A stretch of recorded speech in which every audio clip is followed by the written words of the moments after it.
നമസ്കാരം, ടാക്ടിക്സിലേക്ക് സ്വാഗതം. എൻ്റെ കൂടെ ജയേഷ് പൂക്കോട്ടൂർ, ഹാരിസ് നെന്മാറ.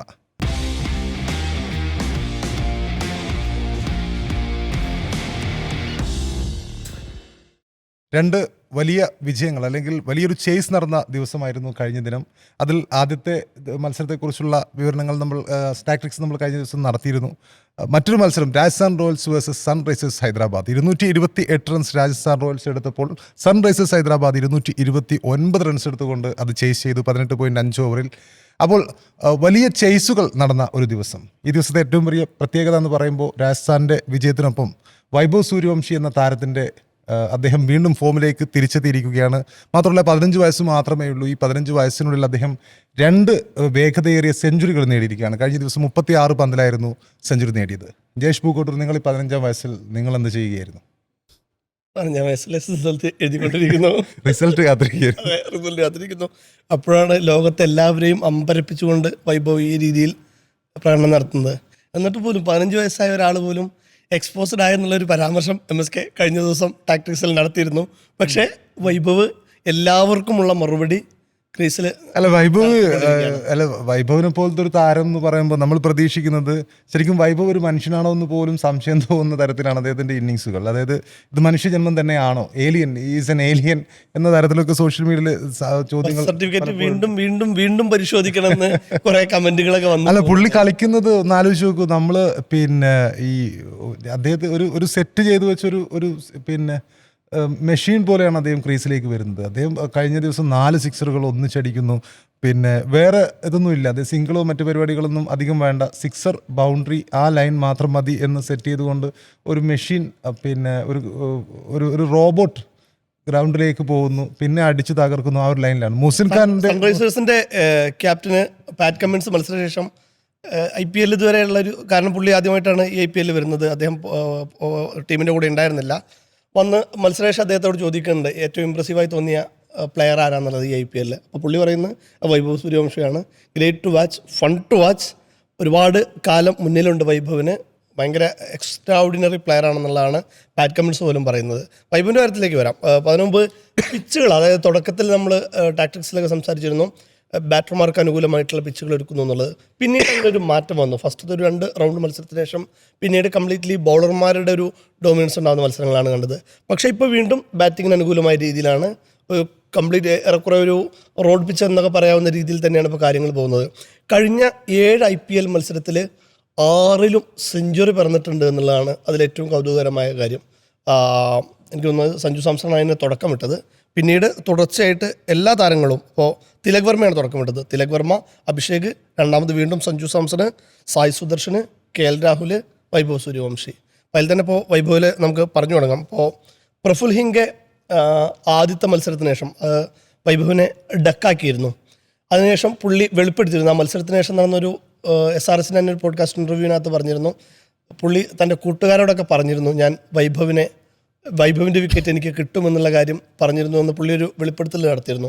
ആ പ്രഫുൽ ഹിംഗെ തെരഞ്ഞു പിടിച്ചടിക്കുക എന്നുള്ള രീതിയിൽ തന്നെയായിരുന്നു വൈഭവിൻ്റെ കഴിഞ്ഞ ദിവസത്തെ ബാറ്റിംഗ് എന്ന് പറയുന്നത്. കാരണം ആദ്യത്തെ ഓവറിൽ തന്നെ തുടർച്ചയായിട്ട് 4 സിക്സറാണ് ഹിംഗയ്ക്കെതിരെ നേടുന്നത്. IPLൻ്റെ 19 വർഷത്തെ ചരിത്രത്തിൽ, അതായത് IPL തുടങ്ങുന്ന സമയത്ത് വൈഭവ് ജനിച്ചിട്ടില്ല, 5ാമത്തെ എഡിഷനിലാണ് വൈഭവ് ജനിക്കുന്നത് പോലും. IPLൻ്റെ 19 വർഷത്തെ എഡിഷനിലിടയിൽ ഒരു താരം പോലും ആദ്യത്തെ ഓവറിൽ 3ൽ കൂടുതൽ സിക്സ് നേടിയിട്ടില്ല. അത് തിരുത്താൻ പോലും 15-കാരനായ വൈഭവ് വരേണ്ടി വന്നുള്ളൂ. അതുപോലെ സാക്കിബ് ഹുസൈൻ നമുക്കറിയാം, നമ്മളെല്ലാം ചർച്ചകളിലുണ്ടായിരുന്നു. ബോളിൻ്റെ വേരിയേഷൻ കൊണ്ട് വളരെയധികം പ്രത്യേകതയുള്ള താരമാണ് അദ്ദേഹം. ഇതുവരെ ഒരു സിക്സർ വഴങ്ങിയിട്ടില്ല IPLൽ. 78 പന്തുകൾക്ക് ശേഷം ഇതാദ്യമായിട്ട് അദ്ദേഹം ഒരു സിക്സർ വഴങ്ങി. അതടിക്കുന്നതും വൈഭവ് തന്നെയാണ്. വൈഭവ് ഒരു ഘട്ടത്തിൽ പോലും വൈഭവ് ഗിയർ ഷിഫ്റ്റ് ചെയ്തിട്ടില്ല. കാരണം ആദ്യത്തെ 15 ബോളിലാണ് അദ്ദേഹം 50 അടിക്കുന്നു. 36 ബോളായപ്പോഴേക്ക് അദ്ദേഹം സെഞ്ചുറി അടിക്കുന്നു. കഴിഞ്ഞ വർഷം ഇതേ ജയ്പൂരിൽ തന്നെ അദ്ദേഹം സെഞ്ചുറി അടിച്ചത്. അത് 35 പന്തിലായിരുന്നു, ഇത് 36 പന്തിലായി.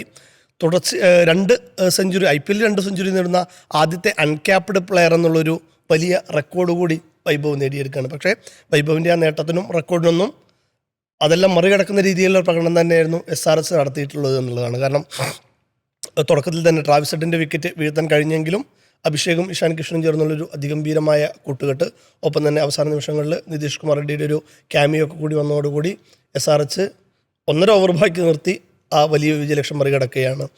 അതായത് IPL ചരിത്രത്തിലെ ഏറ്റവും ഉയർന്ന ടാർഗറ്റ് ചേസ് ചെയ്തത് ഇന്നലെയായിരുന്നു. IPL ഏറ്റവും ഉയർന്ന 4ാമത്തെ സക്സസ്ഫുൾ ചേസിങ് കൂടിയാണ് ഇത്. അപ്പോൾ 2 റെക്കോർഡുകൾ ഒറ്റ ദിവസം പിറന്നൊരു സൂപ്പർ സാറ്റർഡേ കൂടിയായിരുന്നു ഇന്നലെ എന്നുള്ളതും കൂടി ആണ്. ഒപ്പം തന്നെ അതിൽ പരാഗിൻ്റെ ക്യാപ്റ്റൻസി, MSK വലിയ രീതിയിൽ പരാഗിനെ പുകഴ്ത്തി പറയുന്നൊരു താരമാണ്. പക്ഷേ പരാഗിൻ്റെ ക്യാപ്റ്റൻസി ഇന്നലെ അട്ടർ ഫ്ലോപ്പായിരുന്നു എന്നുള്ള കാര്യത്തിൽ ഒരു തർക്കമില്ല. കാരണം 8 ചേഞ്ചസ് അദ്ദേഹം വരുത്തിയിട്ടുണ്ട്. അതിൽ തന്നെ ഒരു ലക്കുലഗാനുമില്ലാത്ത ചേഞ്ചസ് ആയിരുന്നു വരുത്തിയിരുന്നത്. ജഡേജയ്ക്ക് എന്തുകൊണ്ട് ഫുൾ കോട്ട കൊടുക്കുന്നില്ല എന്നുള്ളത് നമ്മൾ ഒരുപാട് നാളായിട്ട് ചർച്ച ചെയ്യുന്നുണ്ട്. ജഡേജയും ബിഷ്ണോയും ഇന്നലെ എറിഞ്ഞത് ഒരേ ഒരു ഓവറാണ്. അത് ഒരു ഭാഗത്ത് നാന്ദ്രബർഗറും ദേശ്പാണ്ഡെയൊക്കെ നന്നായിട്ട് അടി വാങ്ങുമ്പോഴും പുള്ളി പരാഗ് വന്ന് എറിയുന്നുണ്ട്, ഡൊണോവൻ ഫെരേരയ്ക്ക് ബോൾ കൊടുക്കുന്നുണ്ട്. അപ്പോൾ പോലും ജഡേജയും എത്രയും എക്സ്പീരിയൻസ്ഡ് ആയ ജഡേജയൊക്കെ അവിടെ ഉണ്ടായിട്ട് പോലും ജഡേജയ്ക്കും ബിഷ്ണോയ്ക്കും കൊടുക്കുന്നില്ല എന്നുള്ളൊരു പരാഗിൻ്റെ ഒരു ക്യാപ്റ്റൻസി കൂടി ആ രീതിയിൽ അവിടെ ചോദ്യം ചെയ്യപ്പെടുന്നുണ്ട്. എന്തായാലും SRHനെ സംബന്ധിച്ചിടത്തോളം പ്ലേ ഓഫിലേക്ക് തങ്ങൾ കൂടിയുണ്ട് എന്നുള്ളൊരു പ്രഖ്യാപനം തന്നെയാണ് നടത്തിയത്. തുടർച്ചയായിട്ട് അവർ 4ാമത്തെ വിജയമാണ്. അതായത് ആദ്യത്തെ 4 മത്സരങ്ങളിൽ ഒരു വിജയം ഉണ്ടായിരുന്ന ടീം പിന്നീട് 8 റൗണ്ട് മത്സരം കഴിഞ്ഞപ്പോൾ അവസാനം 4 വിജയിച്ചുകൊണ്ട് 10 പോയിൻറ്റുമായി ഇപ്പോൾ പോയിന്റ് ടേബിളിൽ 3ാം സ്ഥാനത്തുണ്ട്. ഏറ്റവും ശക്തമായ നിലയിൽ തന്നെയുണ്ട്.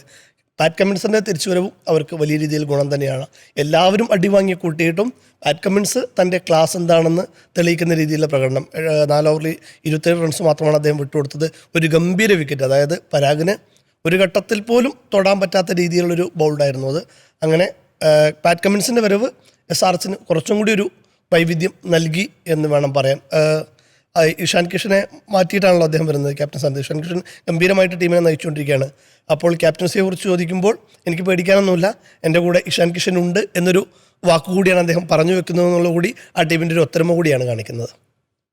റൈറ്റ്. നമ്മുടെ ഈ പരാഗിലേക്ക് വരുമ്പോൾ ക്യാപ്റ്റൻസി എന്ന രീതിയിൽ അത് കഴിഞ്ഞ മത്സരത്തിൽ അദ്ദേഹം പരാജയപ്പെട്ടു എന്ന തരത്തിൽ ജേഷ് പറഞ്ഞു. അപ്പോൾ മാത്രമല്ല അതിൽ ഏറ്റവും പ്രധാനപ്പെട്ട കാര്യം ജഡേജയുടെയും അതുപോലെ ബിഷ്ണോയുടെയൊക്കെ ഓവറുകൾ ബാക്കിയുണ്ടായിരുന്നു. അതിനൊപ്പം ഇദ്ദേഹവും എടുത്ത് പന്തെറിഞ്ഞു എന്നുള്ളത് കൂടി ഒരു പാതകമായിട്ട് പറയുന്നുണ്ട്. അപ്പം എങ്ങനെയാണ് ഈ രാജസ്ഥാൻ്റെ തോൽവിയെ കാണുന്നത്? ക്യാപ്റ്റൻസി അവിടെ ഒരു പ്രശ്നമായി വന്നിട്ടുണ്ടോ?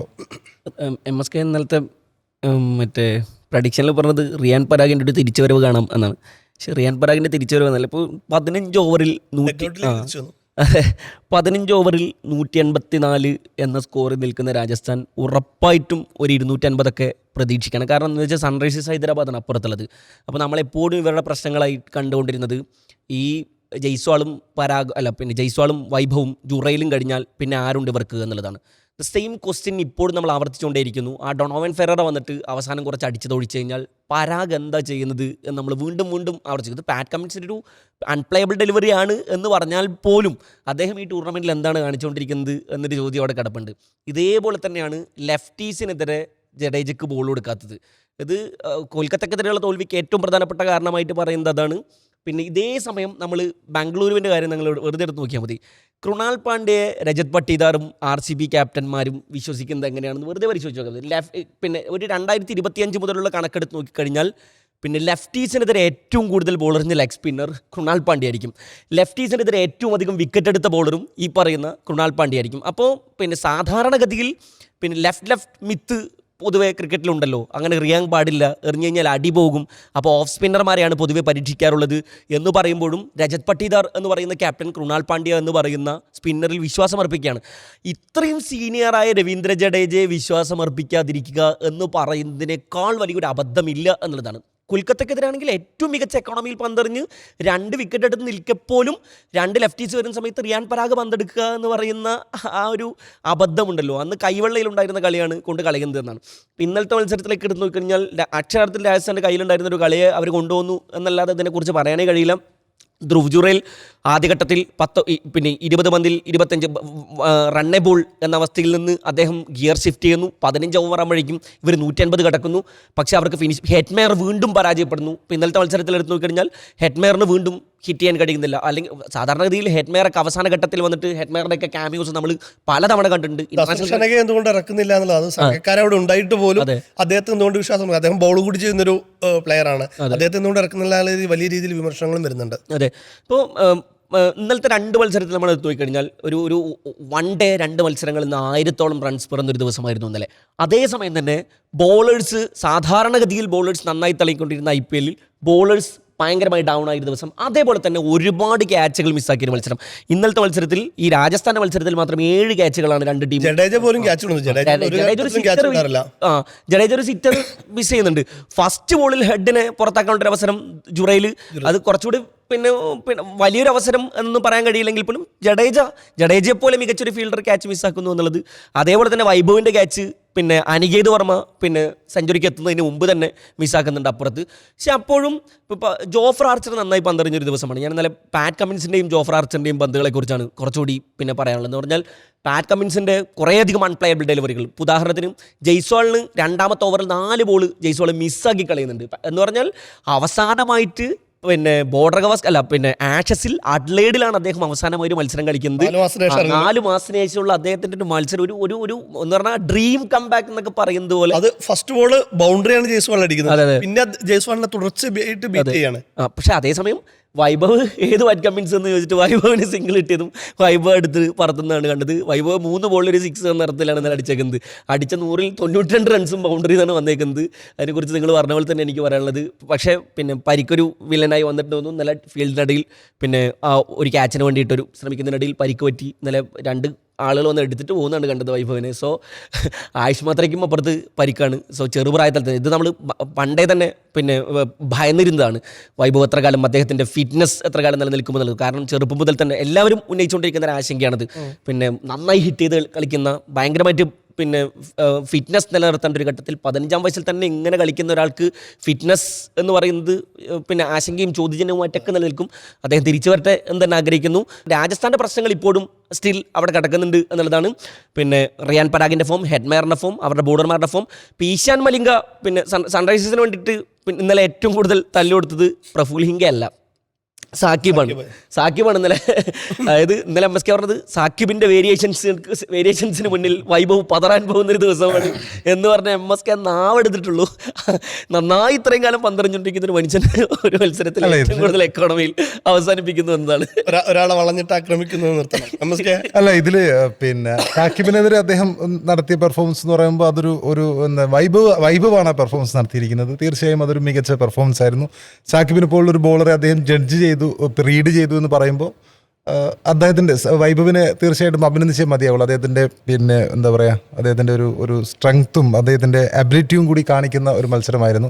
പക്ഷേ റിയാൻ പരാഗിൻ്റെ ക്യാപ്റ്റൻസിയിലേക്ക് വരുമ്പോൾ പൊതുവെ ഇന്നലെ പേസ് ബോളർമാരെ തുണച്ച പിച്ചായിരുന്നു ഇത് എന്നുള്ളതാണ് ഏറ്റവും പ്രധാനപ്പെട്ട കാര്യം. ഞാനിങ്ങനെ അവരുടെ ബോളിംഗ് ഇത് നോക്കിയപ്പം സൺറൈസേഴ്സ് ഹൈദരാബാദിൻ്റെ 6 പേര് പന്തെറിഞ്ഞതിൽ വെറും 2 ഓവർ മാത്രമാണ് സ്പിന്ന് വന്നിരുന്നത്. അതായത് എല്ലാവരും പിന്നെ പേസിനെ തുണച്ചൊരു പിച്ചായിരുന്നു. പാറ്റ് കമ്മിൻസിന് തുണച്ചിട്ടുണ്ട്. അതായത് പിന്നെ ഇഷാൻ മലിംഗയ്ക്ക് 2 വിക്കറ്റ്, അതുപോലെ നിതീഷ് കുമാർ, അതായത് എല്ലാവരും കൂടുതലും പേസി ബൗൺസ്. അതായത് ഈ വൈഭവ് സൂര്യവംശിയാണ് അടിച്ചിരിക്കുന്നത്. മറ്റുള്ളവരൊക്കെ അപ്പുറത്ത് ഇഷാൻ കിഷനും അഭിഷേക് ശർമ്മ ഉണ്ട്. ഞാൻ പറയുന്നത് ഇതിൽ സ്പിന്നേഴ്സിന് ബോൾ കൊടുത്തില്ല എന്ന് പറയുന്നതിൽ അവരും ഈ റിയാൻ പരാഗും സ്പിന്നേഴ്സ് തന്നെ, പേസ് ബോളേഴ്സ് തന്നെയാണ് കൂടുതലും വിശ്വാസം അർപ്പിച്ചിരിക്കുന്നത്. അദ്ദേഹത്തിൻ്റെ ജോഫ്ര ആർച്ചർ 4 ഓവർ എറിയുന്നു, നാന്ദ്രെ ബർഗർ. എനിക്കൊന്ന് ഈ ജഡ്ജ് ചെയ്തതിലുള്ള പിഴവാണോ എന്നുള്ളൊരു സംശയമുണ്ട്. അതായത് പേസി പിച്ചാണ് എന്ന രീതിയിൽ തന്നെയാണ് സൺറൈസേഴ്സ് ഹൈദരാബാദ് അവരുടെ ബോളേഴ്സിന് ഉപയോഗിച്ചിരിക്കുന്നത്. മേ ബി അതേ ഒരു ജഡ്ജ്മെൻറ്റ് തന്നെയായിരിക്കണം റിയാൻ പരാഗും നടത്തിയിരിക്കുന്നത്. ഇത് പേസ് ബോളേഴ്സിനെ തുണക്കുന്നൊരു പിച്ചാണ് എന്ന തരത്തിലുള്ള ഒരു ജഡ്ജ്മെൻ്റ് ആയിരിക്കും റിയാൻ പരാഗും നടത്തിയിരിക്കുന്നത്. അത് പാളിയിരിക്കാനാണ് സാധ്യത. പിന്നുള്ളത് രവി ബിഷ്ണോയ്ക്ക് ഓവർ കൊടുത്തില്ല എന്ന് പറഞ്ഞു. രവി ബിഷ്ണോയുടെ ഒരു ഓവറിൽ 16 റൺസ് പോയിട്ടുണ്ട്. അപ്പം പിന്നെ മാത്രമല്ല ഇവരും രവീന്ദ്ര ജഡേജയും രവി ബിഷ്ണോയും ലെഫ്റ്റ് ഹാൻഡ് സ്പിന്നേഴ്സാണ്. അവിടെ പിന്നെ ഇഷാൻ കിഷൻ എന്ന ലെഫ്റ്റ് ഹാൻഡർ അവിടെ ഉണ്ട്. അപ്പോൾ അതൊക്കെ ആയിരിക്കാം ഒരു പക്ഷേ അതൊക്കെ ആയിരിക്കാം പരാഗ് അവർക്ക് ബോൾ നൽകാത്തതിന്റെ പ്രധാനപ്പെട്ട കാരണം. എങ്കിൽ കൂടിയും പിന്നെ ഇതേ റിയാൻ പരാഗാണ് കഴിഞ്ഞ ദിവസം ഒരു 160 റൺസ് ഡിഫെൻഡ് ചെയ്തത്. ക്യാപ്റ്റൻസി എന്ന രീതിയിൽ ഞാൻ പക്കാ ക്യാപ്റ്റൻസി മെറ്റീരിയൽ എന്ന് റിയാൻ പരാഗിനെ പറയുന്നത് ഒരു ക്യാപ്റ്റൻ ഓക്കെ പരാഗ് എന്നല്ല, ഒരു ബാറ്റർ, പരാഗ് എന്നുള്ള ബാറ്ററേക്കാൾ ഉപരി ഒരു ക്യാപ്റ്റൻ എന്നുള്ളത്. ഹർഷ ഭോഗ്ലെ മുമ്പൊരിക്കൽ MS ധോണിയെ കുറിച്ച് പറഞ്ഞൊരു കാര്യമുണ്ട്. ഒരു ക്യാപ്റ്റൻ 2 പ്ലെയറുടെ പിന്നെ റോളാണ്, ഒരു ക്യാപ്റ്റൻ 2 പ്ലെയറുടെ റോളാണ് ഒരു ടീമിൽ നിർവഹിക്കുന്നതെന്ന്. പരാഗ് ഫോം ഔട്ടായ ഒരുപാട് കളിക്കാർ ഇവിടെ ഉണ്ട്, ഒരുപാട് ക്യാപ്റ്റന്മാർ തന്നെയുണ്ട്. പരാഗിന് മാത്രം എടുത്തിട്ട് പിന്നെ നിങ്ങൾ ഫോമില്ല എന്ന് തന്നെ പറയുന്നത് ഒരു ശരിയല്ല. ക്യാപ്റ്റൻ ഉണ്ട്. പിന്നെ മാത്രമല്ല എനിക്ക് തോന്നുന്നത് അവിടുത്തെ മെയിൻ പ്രശ്നം എന്നുള്ളത് പരാഗ് കളിച്ചിരുന്നത് നമ്പർ 3 പൊസിഷനാണ് അദ്ദേഹത്തിന്റെ ഏറ്റവും ഐഡിയൽ ആയിട്ടുള്ള പൊസിഷൻ. ആ പൊസിഷനിലേക്ക് അദ്ദേഹം ധ്രുവ് ജുറേലിനെ ഇറക്കുന്നു എന്നുള്ളത് വലിയൊരു, അതായത് ധ്രുവ് ജുറേൽ ഇന്നലെ പിന്നെ ഇത് ശരിക്കും 230 റൺസെങ്കിലും രാജസ്ഥാന് ഷോട്ട് ഉണ്ട്. വൈഭവ് സൂര്യവംശി അടിച്ച് തകർക്കുന്ന സമയത്ത് ആ സമയത്ത് 1 ഡൗൺ ആയിട്ട് റിയാൻ പരാഗ് വന്നിരുന്നെങ്കിൽ അദ്ദേഹത്തിന് കുറച്ചുകൂടി പിന്നെ ഈ ഇദ്ദേഹം അല്ല അദ്ദേഹത്തിന് കുറച്ചുകൂടി ആത്മവിശ്വാസത്തോടെ കളിക്കാവുന്ന ഒരു ഓപ്ഷൻ ആയിരുന്നു. കാരണം ജുറേൽ വന്നപ്പോൾ ആദ്യം ഒരു റണ്ണേ ബോൾ എന്ന സിറ്റുവേഷനിലായിരുന്നു അദ്ദേഹം റൺസ് നേടിയിരുന്നത്. അപ്പം നമ്മളിപ്പോൾ സൂര്യകുമാർ യാദവ് അദ്ദേഹത്തിൻ്റെ പൊസിഷൻ മാറിയത് കൊണ്ടാണ് ഇന്ത്യൻ ടീമിൽ ഫോം ഔട്ട് ആയത് എന്ന് നമ്മൾ ചിലരെങ്കിലും പറയാറുണ്ട്. തിലക് വർമ്മയ്ക്ക് 3-ാം നമ്പർ കൊടുത്തു, അതിനുശേഷം അദ്ദേഹം ഒരു പൊസിഷൻ താഴത്തേക്ക് ഇറങ്ങി എന്ന് പറയുമ്പോൾ ആ ഒരു അവസ്ഥ തന്നെയാണ് റിയാൻ പരാഗിനും ഇവിടെ സംഭവിച്ചുകൊണ്ടിരിക്കുന്നത് എന്നാണ് എനിക്ക് തോന്നുന്നത്. അല്ല, അതായത് റിയാൻ പരാഗ് കഴിവുള്ള കളിക്കാരൻ തന്നെയാണ്. അദ്ദേഹം ഒരു ക്യാപ്റ്റൻ എന്ന രീതിയിൽ ആദ്യ മത്സരങ്ങളൊക്കെ നയിച്ച് നമ്മൾ കണ്ടിട്ടുണ്ട്. ആദ്യ 3 മത്സരങ്ങൾ നയിച്ച് വിജയിച്ചപ്പോൾ നമ്മളൊക്കെ അത് പറഞ്ഞിട്ടുണ്ട്. അദ്ദേഹം മികച്ച ക്യാപ്റ്റനാണ് എന്ന തരത്തിൽ അദ്ദേഹത്തിൻ്റെ തീരുമാനങ്ങളെ കുറിച്ച് നല്ല രീതിയിൽ നമ്മൾ പറഞ്ഞിട്ടുണ്ട്, അനലൈസ് ചെയ്തിട്ടുണ്ട്. 1-2 മത്സരങ്ങൾ തോക്കുമ്പോഴേക്കും ഇദ്ദേഹം ഒരു പിന്നെ ക്യാപ്റ്റൻ എന്ന രീതിയിൽ ശരിയല്ല എന്ന് പറയുന്നത് ഒട്ടും ശരിയല്ല. അല്ല, ഇത്രയും നല്ല ബൗളിംഗിൽ ഇത്രയും നല്ല ഓപ്ഷൻ പുള്ളിക്കുണ്ട്, എന്നിട്ടും ഈ വിധം നിരാശപ്പെടുന്ന ചേഞ്ചസ് പുള്ളി വരുത്തുന്നു. ഒപ്പം തന്നെ നമ്മൾ എല്ലാവരും എല്ലാ തവണയും ഡിസ്കസ് ചെയ്യുന്ന പോലെ ജയ്സ്വാളും വൈഭവും കളിച്ചില്ലെങ്കിൽ പിന്നെ രാജസ്ഥാനില്ല. ഉത്തരവാദിത്തത്തോടെ ബാറ്റിംഗിന് ഇറങ്ങുന്നില്ല. ഒരു ചേഞ്ചസ് ഇപ്പോ ഹെഡ്മാരൊക്കെ എത്രയോ മത്സരങ്ങളായിട്ട് ഇതിൽ ഇത്രയേ ഉള്ളൂ. ചേഞ്ചസ് പോലും മധ്യനിര എന്നുള്ള നിലയ്ക്ക് നോക്കുമ്പോൾ മധ്യനിരയിൽ ഹെഡ്മാർ എന്ന താരം കഴിഞ്ഞ 3 സീസണുകളായി പിന്നെ ഏറ്റവും മോശം ഫോമിൽ കളിച്ചുകൊണ്ടിരിക്കുന്ന താരമാണ്. അപ്പോൾ അവിടെ കഴിഞ്ഞ സീസണിലും രാജസ്ഥാന് പറ്റിയത് ഈ ഹെഡ്മേർ, ധ്രുവ് ജുറേൽ ഫിനിഷിംഗ് പല മത്സരങ്ങളിലും പാളിയത് നമ്മൾ കണ്ടിട്ടുണ്ട്. ഹെഡ്മേർ എന്ന താരത്തെ വീണ്ടും ഉപയോഗിക്കുന്നതിൽ രാജസ്ഥാൻ റോയൽസ് മാനേജ്മെൻറ്റ് ഇനിയെങ്കിലും ഒരു വിചിന്തനം ചെയ്യേണ്ടത് ആവശ്യമാണെന്ന് തോന്നുന്നു. കാരണം ഓൾറെഡി ഷനക അവിടെ ഉണ്ടെന്നാണ് ജയേഷ് പറഞ്ഞിരിക്കുന്നത്. ദക്ഷിണ ശ്രീലങ്കയുടെ ക്യാപ്റ്റനാണ്. അപ്പം അങ്ങനെയുള്ള ഒരു ഓൾറൗണ്ടർ അവിടെ ഉണ്ടാകുമ്പോൾ അതെ ഒരു ഓൾറൗണ്ടർ ഓപ്ഷനാണ്. ഒരു 4 ഓവർസീസ് പ്ലേയേഴ്സിൽ ഈ ഹെഡ്മേർ മാറ്റി ഷനക വരികയാണെങ്കിൽ തീർച്ചയായിട്ടും അത് ഷനക ഒരു നല്ല ബാറ്റർ കൂടിയാണ്, ഹിറ്റർ കൂടിയാണ്. അത് തീർച്ചയായും രാജസ്ഥാന് അനുകൂലമാവാനുള്ള സാധ്യതയുണ്ട്. അപ്പോൾ റിയാൻ പരാഗ് എന്ന ക്യാപ്റ്റൻ അദ്ദേഹത്തെ ഇത്രത്തോളം ചോദ്യം ചെയ്യാൻ പിന്നെ എഴുതിത്തള്ളാനായിട്ടില്ല എന്നാണ് എനിക്ക് തോന്നുന്നത്. ഒരു ബാറ്റർ എന്ന രീതിയിൽ അദ്ദേഹത്തിന് തിരിച്ചു വരാനുള്ള ഓപ്ഷനുണ്ട്. അടുത്ത മത്സരം ഇനിയും പാതി മത്സരങ്ങൾ ബാക്കിയുണ്ട്. അദ്ദേഹം തിരിച്ചു വരാനുള്ള എല്ലാ സാധ്യതയുണ്ടെന്നാണ് എൻ്റെ ഒരു വാദം. ഇന്നലത്തെ മത്സരത്തിൽ ഈ ജോഫർ ആർച്ചർ പവർ പ്ലേയിൽ യഥാർത്ഥത്തിൽ നന്നായി പന്തെറിഞ്ഞിട്ടുണ്ട്. ഇപ്പോൾ ഇഷാൻ കിഷനും പിന്നെ ട്രാവിസ് ഹെഡും അതുപോലെ തന്നെ അഭിഷേക് ശർമ്മയൊക്കെ ഫോൾസ് ഷോട്ട് ഒരുപാട് കണ്ട സ്പെല്ലായിരുന്നു ശരിക്കും ജോഫർ ആർച്ചറിൻ്റെതാണ്. എന്ന് പറഞ്ഞാൽ ബോൾ ഇങ്ങനെ കൊണ്ട് എഡ്ജ് ചെയ്ത് പോവുകയാണ്. ഇപ്പോൾ ജോഫർ ആർച്ചർ നല്ല സ്പെല്ലാണ് എറിഞ്ഞുകൊണ്ടിരുന്നത്. അതേസമയം തന്നെ ഈ ബ്രിജേഷ് ഭയങ്കരമായിട്ട് പാളുന്നുണ്ട്. ബ്രിജേഷിന് നല്ല ലൈന് മൊത്തം നഷ്ടമായിട്ടാണ് പന്തെറിഞ്ഞത്. നന്നായിട്ട് ഹിറ്റ് ചെയ്യാനുള്ള പിന്നെ മുതലെടുക്കാൻ അഭിഷേക് ശർമ്മയ്ക്കും ഇഷാൻ കിഷനും അവിടെ കഴിഞ്ഞിട്ടുണ്ട് എന്നുള്ളതാണ്. ഇതേ ബ്രിജേഷിനാണ് കൊൽക്കത്തക്കെതിരായ മത്സരത്തിൽ അവിടെ പലരും ഉണ്ടായിരിക്കെ തന്നെ അവസാന ഓവർ കൊടുത്തിട്ട് ആ അവസാന ഓവറിൽ റിങ്കു സിംഗ് 2 6ഉം 1 4 1 6ഉം 2 4 അടിച്ച് അന്ന് കളി ജയിപ്പിക്കുന്നതാണ്. സോ ബ്രിജേഷിനെ യൂസ് ചെയ്യുന്നതിൽ ഈ ലെഫ്റ്റീസിനെതിരെ ലെഗ് സ്പിന്നർമാരെ ഉപയോഗപ്പെടുത്താൻ പാടില്ല എന്നുള്ളത് ഇങ്ങനെ ഒരു അലിഖിത നിയമമായി കിടക്കുന്ന സംഗതിയൊന്നുമല്ല. അത് പല ഘട്ടത്തിൽ ഇപ്പോൾ ലെഫ്റ്റ് ഹാൻഡർമാർ ലെഗ് സ്പിന്നർമാർ ഇപ്പോൾ ലോകോത്തര ബോളറായ രവീന്ദ്ര ജഡേജയെ അവിടെ ഇരിക്കുമ്പോൾ തന്നെ ഞാനൊരു ഓഫ് സ്പിന്നറാണ് എന്നുള്ളത് കൊണ്ട് ഇദ്ദേഹം പന്തെടുക്കാൻ തീരുമാനിക്കും. ആ ഓവർ മുതലാണ് ശരിക്കും റിങ്കു സിംഗ് ട്രാക്കിലേക്ക് അങ്ങ് പോകുന്നത്. അതിന് മുമ്പത്തെ ഓവറുകളിലൊക്കെ 6 റൺസും പിന്നെ റൺ റേറ്റ് നന്നായി കുറഞ്ഞുകൊണ്ടിരിക്കുന്ന സമയത്ത് ആ ഓവർ മുതൽ 10ലേക്ക് ഉയരുകയും പിന്നീട് റിങ്കു സിംഗ് ആ മത്സരത്തിൽ കളി ജയിപ്പിക്കുന്നതാണ് നമ്മൾ കണ്ടത്. സോ അവിടെ കട്ടർ ഫ്ലോപ്പ് ക്യാപ്റ്റൻസി ആയിരുന്നു എന്നുള്ളതാണ്. ഇപ്പോൾ വൈഭവ് സൂര്യവംശിയും യശസ്വി ജയ്സ്വാളും കൂടെ കളിച്ചിട്ടില്ല എന്നുണ്ടെങ്കിൽ ഇദ്ദേഹത്തിൻ്റെ ക്യാപ്റ്റൻസി വീണ്ടും നമ്മൾ ചർച്ച ചെയ്യേണ്ടി വരും എന്നതാണ്. സോ ക്യാപ്റ്റൻസി കൊണ്ടാണ് റിയാൻ പരാഗ് നിലനിൽക്കുന്നത് എന്ന് എനിക്കൊരിക്കലും പറയാൻ കഴിയില്ല. അവരുടെ ടോപ്പ് ഓർഡർ നന്നായി കളിക്കുന്നതുകൊണ്ടാണ് രാജസ്ഥാൻ ഇപ്പോഴും പിന്നെ നന്നായി പെർഫോം ചെയ്തുകൊണ്ടിരിക്കുന്നത്. പിന്നെ അതെ അതെ അപ്പോൾ അതേപോലെ തന്നെ ബോളർമാർ ഒരുപാട് ഓപ്ഷൻസ് കയ്യിലുണ്ടായിരിക്കെ തന്നെ ഇദ്ദേഹത്തിൻ്റെ ബ്ലണ്ടറുകളും കാരണമാണ് രാജസ്ഥാൻ പല രീതിയിൽ തോറ്റുപോകുന്നത് എന്ന് തന്നെ വിലയിരുത്തേണ്ടി വരും. അല്ല, അതിൽ ക്യാപ്റ്റൻസിയിൽ ഞാൻ പറയുന്നത് ഞാൻ ആരും ന്യായീകരിക്കാൻ വേണ്ടി പറയല്ല, എങ്കിൽ കൂടിയും എഴുതിത്തള്ളാൻ കഴിയുന്ന ഒരു ക്യാപ്റ്റനാണ് ഇദ്ദേഹം. ഒരു ക്യാപ്റ്റൻസി മൊത്തം ബ്ലണ്ടറാണെന്ന് നമുക്ക് പറയാൻ ഒരിക്കലും കഴിയില്ല. കാരണം ആദ്യ 3 മത്സരങ്ങൾ അദ്ദേഹം ക്യാപ്റ്റൻ എന്ന രീതിയിൽ കൃത്യമായിട്ട് ബോളർമാരെ യൂസ് ചെയ്തിരുന്നു. ചിലപ്പോൾ ഒരു ജഡ്ജ്മെൻ്റൽ പ്രശ്നങ്ങൾ ഉണ്ടായേക്കാം. പിന്നെ ബ്രിജേഷിൻ്റെ കാര്യം, ബ്രിജേഷ് ഒരു ഘട്ടത്തിൽ എൻട്രി ക്ലാസിനെ ശരിക്കും പിന്നെ കുഴക്കിയൊരു സമയമുണ്ടായിരുന്നു. അതായത് ക്ലാസിൻ്റെ പിന്നെ ഈ ആ സമയത്ത് ക്ലാസൻ ബാറ്റ് ചെയ്യുന്ന സമയത്ത് ക്ലാസിനെ ശരിക്കും വിറപ്പിച്ച് നിർത്തിയൊരു സമയമുണ്ടായിരുന്നു. പിന്നെ നിതീഷ് കുമാർ റെഡ്ഡി വന്നപ്പോഴാണ് ആ ഒരു ടൈറ്റ് ഒന്ന് മാറിയത്. അപ്പം രാജസ്ഥാനെ സംബന്ധിച്ചിടത്തോളം അവർ തിരിച്ചു വരേണ്ടത് അത്യാവശ്യമാണ്. അവരുടെ ബാറ്റിംഗ് നിര മെയിൻലി ഈ ബാറ്റിംഗ് ഇതിനൊന്ന് ഷഫിൾ ചെയ്താൽ ചിലപ്പോൾ രക്ഷപ്പെടാനുള്ള സാധ്യതയുണ്ട്. റൈറ്റ്. പിന്നെ ഇന്നത്തെ മത്സരത്തിലേക്ക് വരുമ്പോൾ ഇന്ന് 2 മത്സരങ്ങളാണുള്ളത്. പതിവ് പോലെ CSK വേഴ്സസ് GT ആണ് ആദ്യത്തെ മത്സരം. MSK CSK വേഴ്സസ് GT മത്സരത്തിൽ തീർച്ചയായിട്ടും CSK കഴിഞ്ഞ മത്സരത്തിലൊരു വിജയ കുതിപ്പിങ്ങനെ നിൽക്കുകയാണ്. സഞ്ജു സാംസന്റെ സെഞ്ചുറി. അപ്പം CSK ജയിക്കാനാണ് സാധ്യത എന്നുള്ളതാണ് എൻ്റെ നമ്മളൊരു CSK ആരാധകനായതിനാൽ തീർച്ചയായിട്ടും CSK ജയിക്കാനുള്ള സാധ്യതയാണ് കൂടുതൽ. CSK ജയിക്കുകയും സഞ്ജു ഫോം ആവുകയും ചെയ്ത് കഴിഞ്ഞാൽ നാളെ എന്തായാലും MSK ടാക്ടിക്സിന് വേണേ. തീർച്ചയായിട്ടും തലദർശനം ഉണ്ടാകുമോ? തല നേരത്തെ തന്നെ വിരമിച്ചു എന്നാണ് മൊത്തത്തിൽ കേട്ടോണ്ടിരിക്കുന്നത്. തലയെ വെറുതെ ഇങ്ങനെ ഒരു സ്ഥലത്ത് ഇങ്ങനെ പ്രതിഷ്ഠിച്ച് വെച്ചേക്കാണ്. ഇങ്ങനെ വിരമിക്കൽ തീരുമാനം ഇനി പ്രഖ്യാപിച്ചാൽ മതി എന്ന അർത്ഥത്തിൽ ആണ്. അതായത് ഒരുപാട് ബ്രാൻഡുകളും മറ്റുമൊക്കെ നിൽക്കുന്നത് കൊണ്ട് തന്നെ തലയുടെ വിരമിക്കൽ ഔദ്യോഗികമായിട്ട് പറയാൻ കഴിയില്ല. എങ്കിൽ കൂടിയും തല ഓൾറെഡി വിരമിച്ചു എന്ന തരത്തിലുള്ള റൂമറുകളൊക്കെ വരുന്നുണ്ട്. ഗുജറാത്തിന് തിരിച്ചു വന്നേ മതിയാവും ഈ മത്സരത്തിൽ. പിന്നെ അവരും ഇതുപോലെ തന്നെ കുറേ സ്ട്രഗിളുകൾ അനുഭവിക്കുന്ന ഒരു ടീമാണ്. ഇന്നലത്തെ മത്സരത്തിലൊക്കെ നമ്മൾ കണ്ടിരുന്നു. ഈ സായി സുദർശനും ഗില്ലും കൊടുത്ത തുടക്കം അത് വിട്ട് കഴിഞ്ഞാൽ പിന്നെ അവരുടെ മിഡിൽ ഓർഡറും ലോവർ ഓർഡറൊക്കെ എങ്ങനെ പെർഫോം ചെയ്യുന്നു എന്നുള്ളത് അവരുടെ ഏറ്റവും വലിയ സ്ട്രെങ്ത് ബോളർമാരായിരുന്നു. കഴിഞ്ഞ മത്സരത്തിൽ അവരുടെ ബോളർമാരും റാഷിദ് ഖാനും കഗൈസ്വർ അബാഡയൊക്കെ നന്നായി റൺസ് വിട്ട് കൊടുക്കുന്ന നമ്മൾ കണ്ടു. അതിൽ അങ്ങനെ പ്രഡിക്ഷന് മുതിരുന്നില്ല. 2 ടീമുകളും സ്ട്രഗിൾ അനുഭവിക്കുന്ന മുംബൈക്ക് CSK ഒപ്പം നിൽക്കുന്നു. ഞാനും CSK ഒപ്പം നിൽക്കുന്നു. സഞ്ജു തിളങ്ങട്ടെ എന്നുള്ള പതിവ് പോലെയുള്ള ആഗ്രഹമുണ്ട്. ഒപ്പം തന്നെ രണ്ടാമത്തെ മത്സരത്തിൽ LSGയും KKRുമാണ്. 2 അടിവാരൻ ടീമുകളുടെ പോരാട്ടമാണ്.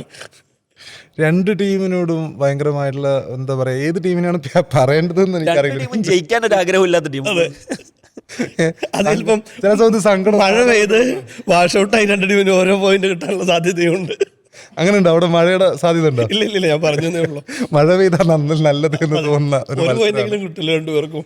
പക്ഷേ പിന്നെ ഈ ഇതില് 2 പേര് അജിങ്ക്യ രഹാനയുടെ മുഖവും അതുപോലെ ഋഷഭ് പന്തിന്റെ മുഖമാണ് ഓർമ്മ വരുന്നത്. 2 പേരും പിന്നെ സഞ്ജീവ് ഗോയങ്കയുടെ മുഖവും. അപ്പോൾ അങ്ങനെ നോക്കുമ്പോൾ പിന്നെ സഞ്ജീവ് ഗോയങ്ക 27 കോടി രൂപയൊക്കെ ഒരാൾക്ക് കൊടുത്തിങ്ങനെ നിൽക്കുകയാണല്ലോ. അപ്പോൾ ഋഷഭ് പന്ത് ഒരു കാലത്ത് ചോദിക്കുന്നു ഋഷഭ് പന്ത് ഒരു കാലത്തല്ല ഇന്ത്യൻ ടീമിലെ ഏറ്റവും മികച്ച പ്ലെയർമാരിൽ ഒരാളാണ്, ഏറ്റവും മികച്ച വിക്കറ്റ് കീപ്പർമാരിൽ ഒരാളാണ്. അദ്ദേഹത്തിൻ്റെ ടീം ജയിക്കട്ടെ എന്ന് തന്നെയാണ് എൻ്റെ ഒരു പ്രാർത്ഥന. കാരണം ലക്നൌവിന് കൊൽക്കത്തയെ അപേക്ഷിച്ച് ലക്നൌവിന് ഒരു എഡ്ജ് ഉണ്ട്. ലക്നൌവിന് നല്ല കുറച്ച് പ്ലേയേഴ്സ് ഉണ്ട്. പക്ഷെ അവരാരും ഫോമിലല്ല എന്നുള്ളതാണ് അവരെ പിന്നെ അലട്ടുന്നത്. അതെ, എയ്ഡൻ മാർട്ടും അതുപോലെ മിച്ചൽ മാർഷ് അവർ 2 പേരും അന്താരാഷ്ട്ര ക്യാപ്റ്റന്മാരാണ്. നിക്കോളാസ് പൂരനും ഇടക്കാലത്ത് വെസ്റ്റ് ഇൻഡീസിന്റെ ക്യാപ്റ്റനായിരുന്നു. ഈ ഋഷഭ് പന്ത് മറ്റൊരു ക്യാപ്റ്റൻ. ഇത്രയധികം ക്യാപ്റ്റന്മാരുള്ള ഈ മുംബൈ ഇന്ത്യൻസിന്റെ അതേ പ്രശ്നമാണ്. കുറേ ക്യാപ്റ്റന്മാരുണ്ടായിട്ട് അവരെവിടെ എത്തുന്നില്ല. ഈ ലക്നൌവിന്റെയും പ്രശ്നം എന്ന് വെച്ചാൽ കുറേ ക്യാപ്റ്റന്മാരുണ്ട്, പക്ഷെ അവരാരും പിന്നെ ഇമ്പ്രസീവായിട്ട് അല്ലെങ്കിൽ ടീമിൻ്റെ ഈ ഒരു അവസ്ഥയിൽ ഇതിനൊന്ന് മോചിപ്പിക്കണം എന്ന രീതിയിൽ ഒരു ഇനീഷ്യേറ്റീവ് എടുക്കാത്തതുപോലെ തോന്നുന്നുണ്ട്. അപ്പം അങ്ങനെ ഒരു ഇനീഷ്യേറ്റീവ് പിന്നെ എയ്ഡൻ മാർട്ടത്തുനിന്നോ അല്ലെങ്കിൽ മിച്ചൽ മാർഷെന്നോ ഒക്കെ വരേണ്ട സമയം അതിക്രമിച്ചു എന്നാണ് എനിക്ക് തോന്നുന്നത്. മേ ബി ഇപ്പം ഋഷഭ് പന്തിന് തന്നെ വേണമെങ്കിൽ ഈ ക്യാപ്റ്റൻസി എയ്ഡൻ മാർക്കമിന് കൊടുത്ത് മാറി നിന്ന് അദ്ദേഹത്തിന് ഒരു പ്ലെയർ ആയിട്ട് ഫ്രീ ബേർഡായിട്ട്, കാരണം അങ്ങനെ കളിക്കാൻ ആഗ്രഹിക്കുന്ന ഒരാളാണ് ഋഷഭ് പന്ത് എന്നാണ് എനിക്ക് തോന്നിയിട്ടുള്ളത്. അപ്പം ക്യാപ്റ്റൻസി മാർക്കം മുമ്പ് സൺറൈസേഴ്സ് ഹൈദരാബാദിന്റെ ക്യാപ്റ്റനായിരുന്നു മാർക്കം. അപ്പം മാർക്കം പ്രത്യേകിച്ച് വലിയ തെറ്റുകളൊന്നും ചെയ്യാതെ ഈ ക്യാപ്റ്റൻസി സൺറൈസേഴ്സ് ഹൈദരാബാദിൽ നിന്നും നഷ്ടപ്പെട്ടൊരു താരമാണ്. അതായത് അത്യാവശ്യം കുഴപ്പമില്ലാത്ത രീതിയിൽ സൺറൈസേഴ്സ് ഹൈദരാബാദിനെ നയിച്ചിരുന്നു. സൗത്ത് ആഫ്രിക്കയെ ലോകകപ്പിൻ്റെ ഫൈനലിൽ എത്തിച്ചിരുന്നു. അങ്ങനെയുള്ളൊരു നായകൻ അവിടെ ഉള്ള സമയത്ത് അവർക്ക് ആർക്കും ഇനീഷ്യേറ്റീവ് എടുക്കാതെ അവരെയൊക്കെ മാറ്റി നിർത്തിക്കൊണ്ട് പന്ത് തന്നെ ഇങ്ങനെ പരാജയ വഴിയിലൂടെ നടന്നു പോകേണ്ട കാര്യം ലക്നൌവിനും ഇല്ല, ഗോയങ്കക്കും ഇല്ല. അപ്പം ഈ മത്സരത്തിൽ ലക്നൗ തിരിച്ചു വരട്ടെ. ഈ ഋഷഭ് പന്തിൻ്റെ കാര്യം, ഋഷഭ് പന്ത് ഭയങ്കര അലസമായിട്ടാണ് കളിയെ സമീപിക്കുന്നത് എന്നൊരു വിലയിരുത്തൽ. അതൊന്ന് അദ്ദേഹം ക്യാപ്റ്റനാണ് എന്നുള്ളതാണ്. ഇപ്പോൾ റെസ്പോൺസിബിൾ ഇന്നിങ്സ് കളിക്കേണ്ട ഒരു മനുഷ്യൻ. കഴിഞ്ഞ സീസണിലൊക്കെ അദ്ദേഹത്തെക്കുറിച്ച് പറഞ്ഞിരുന്നത് അദ്ദേഹത്തിന് കൃത്യമായി സ്ലോട്ടില്ല എന്നുള്ളതാണ്. അദ്ദേഹം 6നും പിന്നെ ലോവർ ഓർഡറിലും മിഡിൽ ഓർഡറിലും ടോപ്പ് ഓർഡറിലും ഒക്കെ ഇറങ്ങിക്കൊണ്ടിരിക്കുന്നു. അതെ, ഇങ്ങനെയൊക്കെ ഇറങ്ങിക്കൊണ്ടിരുന്ന മനുഷ്യനാണ്. അതെ, അദ്ദേഹത്തിന് ഈ സീസണിൽ ടീം 1 ഡൗൺ സ്ലോട്ടാണ് കൊടുത്തേക്കുന്നത്. അദ്ദേഹം സ്ഥിരമായ ഒരു പൊസിഷനിൽ ഇറങ്ങിക്കോട്ടെ എന്ന് പറഞ്ഞിട്ട്. പക്ഷേ അദ്ദേഹം ആകെ ഒരു 50 നേടിയത് ഒഴിച്ചു കഴിഞ്ഞാൽ ഇപ്പോൾ കഴിഞ്ഞ മത്സരത്തിലൊക്കെ 200 പോലും ചേസിങ് എന്ന് പറഞ്ഞാൽ അത്ര വലിയ വിജയലക്ഷ്യം പോലും അല്ല. 160 വിജയലക്ഷ്യം ഉണ്ടായിട്ട് പോലും അദ്ദേഹം ഒരു 260 കളിക്കുന്നത് പോലെ മോസിൻ ഖാൻ്റെ 1ാമത്തെ ബോൾ മുതൽ ബർഗറിൻ്റെ 1ാമത്തെ ബോൾ മുതൽ അടിക്കാനുള്ള ശ്രമമാണ് അദ്ദേഹം നടത്തുന്നത്. പിന്നെ പക്ക ഇറസ്പോൺസിബിളായ ഒരു ഇന്നിങ്സ് ആയിരുന്നു അത് എന്ന് പറഞ്ഞാൽ 3 ബോളിൽ പിന്നെ അദ്ദേഹം ഡക്കായി മടങ്ങുന്നതാണ് കണ്ടത്. പിന്നെ അവരുടെ മിഡിൽ ഓർഡറൊക്കെ ഓൾറെഡി പൊളിഞ്ഞു കിടക്കുന്ന മിഡിൽ ഓർഡറാണ്. നിക്കോളാസ് പൂരനിൽ നിന്ന് ഇപ്പോൾ നമ്മൾ ഒന്നും പ്രതീക്ഷിക്കാൻ നിൽക്കരുത്. ഏഡൻ മാർക്കറും മാർഷും ഒക്കെ അവർക്ക്, അതായത് വൺ ഡൗണിലേക്ക് ഒരു ക്യാപ്റ്റൻ വന്നപ്പോൾ അതിനാണ് നമ്മൾ സഞ്ജുവിനെയൊക്കെ വലിയ ഉപമയായിട്ട് പറയുന്നത്. എന്ന് പറഞ്ഞാൽ ടീമിൻ്റെ സ്ട്രെങ്ത് അറിയാം, കണ്ടീഷൻസ് അറിയാം, പിച്ചിൻ്റെ അവസ്ഥ എന്താണ് എന്നറിയാം. ഇതൊക്കെ നോക്കിയിട്ട് ഒരു ഇന്നിങ്സ് ബിൽഡ് ചെയ്യുക എന്നുള്ളത്, ഒരു കാലത്ത് സഞ്ജുവിനെയും ഈ ഋഷഭ് പന്തിനെയും കൂടിയാണല്ലോ നമ്മൾ താരതമ്യം ചെയ്തുകൊണ്ടിരുന്നത്. സഞ്ജുവിന് വേണ്ടിയിട്ടാണല്ലോ, അല്ല ഋഷഭ് പന്തിന് വേണ്ടിയിട്ടാണല്ലോ സഞ്ജുവിൻ്റെ 2024 ലോകകപ്പിൽ സൈഡ് ബെഞ്ചിൽ ഇരിക്കേണ്ടി വന്നത്. സോ സഞ്ജു, ഋഷഭ് പന്തിന് 28 വയസ്സേ ആയിട്ടുള്ളൂ. അദ്ദേഹത്തിന് ഭയങ്കര സീനിയർ പ്ലെയർ ഒന്നും ആയിട്ടില്ല. പക്ഷേ അതേസമയം തന്നെ അദ്ദേഹത്തിന് ഒരുപാട് അനുഭവ സമ്പത്തുണ്ട്. സഞ്ജുവിനേക്കാൾ കളിച്ചുള്ള അനുഭവ സമ്പത്ത് ഇന്റർനാഷണൽ കരിയറിൽ ചിലപ്പോൾ അദ്ദേഹത്തിന് ഉണ്ടായേക്കാം. പക്ഷേ എന്നിട്ട് പോലും അദ്ദേഹം ഈ ഇറസ്പോൺസിബിൾ ഇന്നിങ്സ് കളിക്കുന്നത് എന്തുകൊണ്ടാണെന്ന് നമുക്കറിയില്ല. ഈ മൊത്തത്തിൽ ബാസ്ബോൾ എറയിലേക്ക് ടെസ്റ്റ് ക്രിക്കറ്റ് കടന്നൊരു ഘട്ടത്തിൽ പിന്നെ ഇന്ത്യക്ക് വേണ്ടിയിട്ട് ടെസ്റ്റിൽ T20 മോഡിൽ കളിച്ചുകൊണ്ടിരിക്കുന്ന ഈ മനുഷ്യൻ്റെ പല ഷോട്ടുകളെക്കുറിച്ചും സുനിൽ ഗവാസ്കറൊക്കെ പണ്ടിരുന്നിട്ട് വിമർശിക്കുന്നത് നമ്മൾ കണ്ടിട്ടുണ്ട്. മറ്റേ ആ ബോർഡർ ഗവാസ്കർ ടോപ്പിൽ സ്റ്റുപ്പിഡ് അത് എതിരാളികൾ നിങ്ങൾക്ക് വേണ്ടി കെണിയൊരുക്കി വെച്ചിട്ടുണ്ട് എന്നറിഞ്ഞിരിക്കുക, അങ്ങോട്ട് തന്നെ നിങ്ങൾ ഇറസ്പോൺസിബിളായി ഷോട്ട് കളിക്കുക. അതിൻ്റെ സെയിം തനി ആവർത്തനങ്ങളാണ് യഥാർത്ഥത്തിൽ IPL നമ്മളിങ്ങനെ കണ്ടുകൊണ്ടിരിക്കുന്നത്. അദ്ദേഹത്തിൻ്റെ കയ്യിൽ കുറേ ഷോട്ടുകളുണ്ട്. അതുകൊണ്ട് എല്ലാ ഷോട്ടുകളും അങ്ങനെ പരീക്ഷിക്കാൻ അദ്ദേഹം തീരുമാനിക്കുകയാണ്. ബോൾ നോക്കാതെ, കണ്ടീഷൻസ് നോക്കാതെ, എതിർ ടീമിൻ്റെ സ്ട്രെങ്ത് നോക്കാതെ, സ്വന്തം ടീമിൻ്റെ സ്ട്രെങ്ത് നോക്കാതെ. സോ ഋഷഭ് പന്ത് കുറച്ചുകൂടി റെസ്പോൺസിബിൾ ഇന്നിങ്സ് കളിച്ചില്ല എന്നുണ്ടെങ്കിൽ അദ്ദേഹത്തിൻ്റെ കരിയർ തന്നെ വേസ്റ്റ് ആയി പോകും. ലക്നൗ ജയിക്കണം എന്നാണ് ആഗ്രഹം. കാരണം കൊൽക്കത്തയെ ഇപ്പോൾ പ്രതീക്ഷിക്കാനൊന്നും കഴിയില്ലല്ലോ. മഴ പെയ്ത് രണ്ട് ടീമും ഓരോ പോയിന്റ് എടുത്തോട്ടെ, എൻ്റെ അവസ്ഥ അതേ ഉള്ളൂ. ഒപ്പം തന്നെ അവസാനിപ്പിക്കുന്നതിന് മുമ്പ് കഴിഞ്ഞ ദിവസം നമ്മൾ ഡൽഹിയുടെ മത്സരത്തിൽ ലുങ്കി എൻഗിഡി ഇഞ്ചുറി പറ്റി പോയൊരു സംഭവം ആകാംക്ഷയോടെ നമ്മൾ കാത്തിരിക്കുകയായിരുന്നു. അദ്ദേഹത്തിന് കൂടുതൽ പരിക്കുകളൊന്നും, ആംബുലൻസ് ഗ്രൗണ്ടിലേക്ക് ഇറങ്ങേണ്ട പുതിയ അപ്ഡേഷൻ. അദ്ദേഹം ഹോസ്പിറ്റലിൽ നിന്ന് ഡിസ്ചാർജ് ചെയ്തിട്ടുണ്ട്, ടീമിന്റെ ഹോട്ടലിലേക്ക് മാറ്റിയിട്ടുണ്ട്. അത്ര ഗുരുതരമായ പരിക്കൊന്നുമല്ല എന്നുള്ളത് ഒരു ആശ്വാസം നൽകുന്ന കാര്യമാണ്. റെസ്റ്റൊക്കെ ചെയ്ത് അദ്ദേഹം അടുത്ത മത്സരങ്ങളിൽ തന്നെ ഡൽഹിക്ക് വേണ്ടി ഇറങ്ങട്ടെ. ഓക്കെ, അങ്ങനെ ലുങ്കി എങ്കിടെ തിരിച്ചു വരട്ടെ എന്ന് നമുക്ക് പ്രാർത്ഥിക്കാം. അതിനൊപ്പം തന്നെ ജയേഷ് പറഞ്ഞതുപോലെ ഈ മത്സരം മഴ പെയ്ത് ഒരു ക്രിക്കറ്റ് പ്രേമി എന്ന രീതിയിൽ മത്സരം കണ്ടിട്ടുണ്ട്. ഞാനൊരു തമാശയ്ക്ക് പുറത്ത് പറഞ്ഞതാണ്. കാരണം ബ്രോഡ്കാസ്റ്റിംഗ് ഉൾപ്പെടെ ഈ മത്സരം കാണാൻ കാത്തിരിക്കുന്ന ഒരുപാട് പേരുണ്ട്. മത്സരം നടക്കട്ടെ, ഒരു കൗതുകത്തിന്റെ പുറത്ത് രണ്ട് ടീമിനും ഓരോ പോയിന്റ് എന്ന് പറഞ്ഞാൽ അപ്പോൾ മത്സരങ്ങൾ നടക്കട്ടെ, ഈ മഴ പെയ്യാതിരിക്കട്ടെ. ലക്നൗ നമുക്കറിയാം, ഗോയങ്ക അത്രയും 27 കോടി രൂപ കൊടുത്തൊരു പെൻഷനെ ടീമിലേക്ക് എത്തിച്ച് നിൽക്കുന്നൊരു സമയമാണെങ്കിൽ കൂടിയും വലിയ രീതിയിൽ നിരാശപ്പെടുത്തുന്നൊരു അനുഭവമാണ്. ഋഷഭ് പന്തിൽ നിന്നും ഇറസ്പോൺസിബിൾ ആയിട്ടുള്ള ഇന്നിങ്സുകളാണ് കൂടുതലും വന്നുകൊണ്ടിരിക്കുന്നത്. ആ ഒരു ദശയൊക്കെ മാറ്റിക്കൊണ്ട്, ശനിദശയൊക്കെ മാറ്റിക്കൊണ്ട് ഋഷഭ് പന്തിൻ്റെ ടീം തിരിച്ചു വരട്ടെ എന്ന് നമുക്ക് ആശംസിക്കാം. അതിനൊപ്പം തന്നെ ആദ്യ മത്സരം Chennai super Kings versus Gujarat Titans. Sanju Samson വീണ്ടും ഇറങ്ങുന്നുണ്ട്, നമ്മുടെ മലയാളി താരം. സഞ്ജുവിൻ്റെ മത്സരം 3:30 ആദ്യ മത്സരമുള്ളത്. അപ്പം ചെന്നൈ സൂപ്പർ കിങ്സിനും ഒരു വിജയാശംസകൾ നേരാം. ടാക്ടിക്സ് ഇവിടെ അവസാനിക്കുന്നു.